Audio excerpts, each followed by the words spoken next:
Proyecto Squatters es un colectivo contrapublicitario que lo que permite es pensar desde otro lado el discurso de la publicidad, de la propaganda, de los medios, pero para eso está acá con nosotros el mismísimo Julián Pellegrini de Proyecto Squatters. ¿Cómo estás, Julián? Hola, Mauricio, ¿cómo andás? Bien, acá estamos con Andrea y me gustaría que un poco contextualicemos tanto a los oyentes, a las oyentas.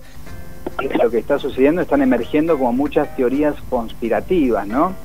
Sí, lo que ha sido la pandemia, el COVID-19, se ha llenado de posibilidades de teorías.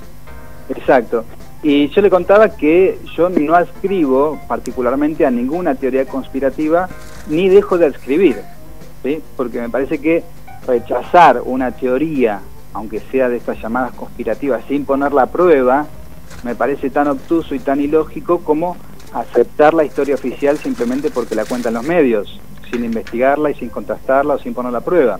Ajá. O sea que la perspectiva que queremos transmitir desde Proyecto Squatters también es sostener una férrea mirada de sospecha, ¿no? Sostener la duda acerca de lo que vemos, acerca de lo que consumimos, no una duda para rechazar todo porque sí, sino una duda que sea como un punto de partida, ¿no? A partir del cual nos proponemos poner a prueba, investigar, tratar de llegar a nuestras propias conclusiones sobre lo que estamos consumiendo y sobre lo que está pasando. Bien, y de ahí, ¿qué es lo que se puede pensar o en dónde se puede poner el ojo? ¿En qué teoría? Mira, Mauricio, nosotros nos dedicamos a investigar y analizar la historia de la propaganda, y es desde este enfoque, desde analizarlo en términos de una campaña de propaganda, es que proponemos pensar estas situaciones. La propaganda, según Chomsky, es uno de los fenómenos más importantes del mundo actual y tiene enormes consecuencias políticas, enormes consecuencias para la vida de la gente, pero es poco divulgada, conocemos poco acerca de la propaganda, ¿no? Lo cierto es que muchas veces cuando estamos tan inmersos en una situación y emocionalmente comprometidos y hasta vitalmente comprometidos como estamos con esta situación de la pandemia, ¿no? Que nos afecta fuertemente a todos, es difícil poder tomar distancia y hacer un análisis más racional, más desapasionado de lo que está pasando, ¿no? Por eso yo quería contarte a vos, de la audiencia también, una historia que ocurrió hace tiempo, pero que nos va a permitir o que nos va a ayudar a pensar acerca de lo que nos está pasando hoy. ¿Parece? Sí. La cuento rapidito. Se trata de la historia de la primera operación moderna de propaganda que fue llevada a cabo por un gobierno. Ocurrió en Estados Unidos, bajo el gobierno de un presidente que se llamó Woodrow Wilson. Este presidente fue elegido en 1916, cuando estaba promediando la Primera Guerra Mundial. Hace más de 100 años. Hace más de 100 años. Ahí se sitúa la primera operación de propaganda hecha por un gobierno, ¿no? Fue cuando promediaba la Primera Guerra Mundial, que comenzó en 1914 y terminó en 1918. Bien, Wilson ganó las elecciones con una promesa de campaña muy fuerte, que era que Estados Unidos no iba a entrar a la guerra. Entonces la población norteamericana, que en esa época era muy pacifista y no quería saber nada con meterse en una guerra que estaba ocurriendo al otro lado del mundo, lo votó. Una vez que asumió Wilson, la administración de ese gobierno decidió que sí iban a ir a la guerra. Entonces el problema en ese momento era cómo convencer a la población de que ahora sí tenían que ir a la guerra. Entonces, para convencer a la población de eso, crearon por primera vez una comisión de propaganda gubernamental que fue conocida como la Comisión Creel, que en 6 meses nada más logró convencer y convertir a una población pacifista en una población histérica y belicista que quería ir a la guerra y destruir a todos los alemanes. Y además, salvar al mundo, porque de eso se trataba el relato que había construido la operación de propaganda, de que Estados Unidos no iba a entrar a la guerra, sino que iba a salvar al mundo y llevar la libertad a los pueblos. ¿Sí? Ese eslogan, o ese relato de propaganda, continúa hasta hoy en día. De que va a liberar al mundo. Y en este caso, ¿recordamos alguna de las activaciones que hizo esta comisión Creel para convencer a las poblaciones norteamericanas de ese momento de participar en la Primera Guerra Mundial? Claro, un dato interesante es que sumarse al ejército no era algo obligatorio, sino que era algo voluntario. De ahí, en esta campaña de propaganda, fue que apareció este cartel tan conocido, ¿no? Del tío Sam señalándote directamente diciendo I want you. el cartel decía: te quiero para enlistarte en el ejército norteamericano. Surge de esta campaña publicitaria. Surge de esta operación de propaganda, sí, que buscó utilizarse luego en la Segunda Guerra Mundial y que quedó como un ícono, ¿no?, de la propaganda norteamericana. ¿Cómo podemos transferir este tipo de dispositivos, en este caso de propaganda, convencimiento, a lo que está pasando ahora en este contexto de pandemia? Bien, a eso iba. Desde ese momento se comprendió que mediante la propaganda se podía convencer a una población entera de hacer prácticamente lo que se quisiera, porque habían convencido mediante este relato a la gente para que se vaya a matar a la guerra. O sea, es muy fuerte eso. A partir de esas operaciones, a partir de esta operación, cada vez más operaciones fueron desarrollándose y de manera más sofisticada sobre la población, de manera que hoy estamos hundidos a más de 100 años de profundidad de operaciones de propaganda. O sea, se ha naturalizado el hecho de que seamos bombardeados permanentemente con operaciones de propaganda, tal así que ya no las podemos percibir como tales, ¿sí? Entonces, para ponerlo en comparación con lo que está sucediendo hoy, es interesante entender cómo funciona la propaganda para que podamos empezar como a desmontar los mecanismos y no caer en esa manipulación, ¿sí? Ese es el análisis que nosotros queremos hacer. Entonces, ¿de qué se trata la propaganda? De imponer una versión de la realidad, ¿no? A través de la construcción de narrativas. Y estas narrativas o estas historias no son neutrales, sino que están construidas en base a determinados intereses ideológicos, políticos y económicos. Y utilizan ciertas técnicas, ciertos criterios, ¿no? Por ejemplo, la activación de las emociones. Esto es típico de todas las campañas de propaganda.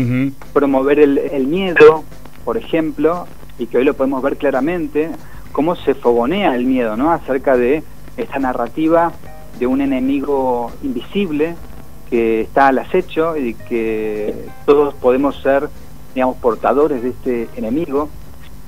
Y las narrativas tienen que ser sencillas, ¿no? Tienen que llegar a todas las personas, entonces se tiene que adaptar a todos los niveles intelectuales. Esa es una de las reglas de las operaciones de propaganda, es decir, que la pueda entender desde un niño hasta una persona adulta, ¿no? Y el relato es bastante sencillo en general. Este relato de que existe un enemigo invisible, de que se creó a partir de un murciélago, etcétera, y de que, digamos, tenemos que protegernos y para cuidarnos tenemos que obedecer todas las medidas que llegan desde las autoridades, y que finalmente tenemos la esperanza de que va a aparecer un salvador, que es la vacuna.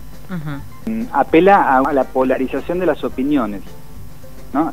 Siempre es en extremos opuestos, o estás con nosotros o si no perteneces al otro bando, que son los locos, los peligrosos o todo lo que quiere marginalizar la propaganda, ¿no? Entonces lo categorizan como antivacunas, anticuarentena, antiorden público, etcétera.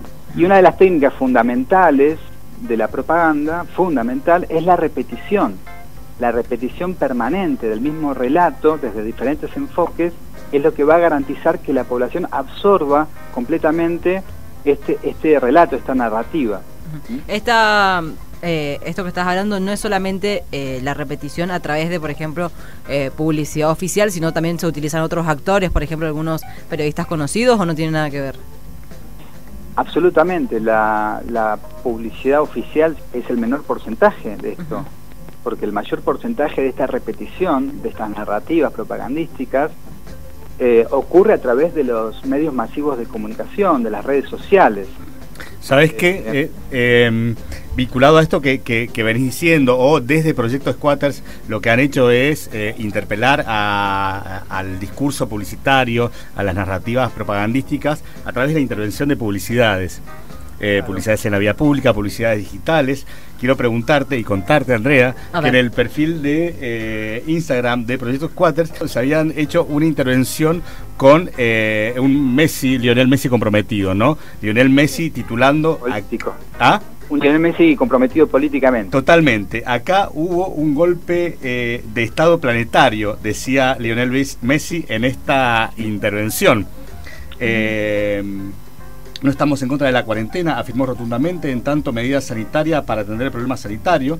Estamos en contra de las medidas no sanitarias que toman a espaldas de la sociedad para imponer un gobierno tecno-totalitario basado en el control. Este ejercicio de de poner en voz de Messi un discurso posible, ha sido tomado con tanta seriedad que el mismísimo sitio Chequeado salió a decir, no, Messi no había dicho esto. Sí, cual a mí me sorprendió mucho, me dio gracia, también no sabía cómo tomarlo, porque me parece bastante obvio que era una intervención, que Messi jamás podría, digo, por como lo hemos escuchado hablar y por el tipo de declaraciones que dan, es obvio que no son declaraciones que van a salir de la boca de Messi. Además lo estamos posteando nosotros, que solemos hacer intervenciones de ese tipo de imágenes, ¿no?